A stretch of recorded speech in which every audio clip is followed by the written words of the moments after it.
Some stories are told with words, and others are told with ink. War Ink features stories of men and women from each branch of the military, stories about their tattoos and what those tattoos signify. Because I knew men who died. And there's a part of me that died over there.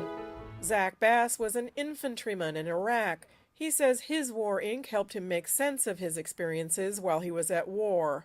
My first combat tattoo was of an infantryman with holding a rifle, and all of his battle equipment. And participating in this exhibit helped him share those experiences after he came home. I had returned from Iraq and dealt with a lot of my own personal demons, and one of those was my feeling that I needed to isolate, that I wasn't quite ready to connect, nor did I really know how to connect to the world outside of the veteran community, the warfighter community. War Ink is the creation of librarian Chris Brown and military sociologist Jason Deitch, who is himself an Army vet. There is something very basic about war that is the worst context in the human encyclopedia. We thought this is an important story.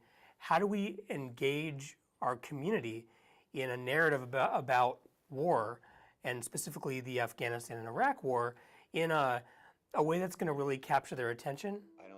They settled on an exhibit that uses tattoo art to spark conversations with veterans. While you might not be allowed to emotionally process the loss of a buddy or a range of feelings that an experience gave you, you could express those things through images, through statements.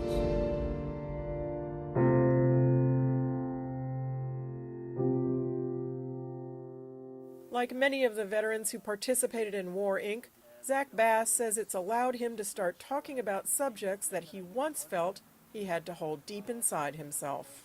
The pain, the lonely place of taking another person's life, the mindset one has, the mindset that I had of giving up the idea of coming home in anything other than a casket, draped in a flag.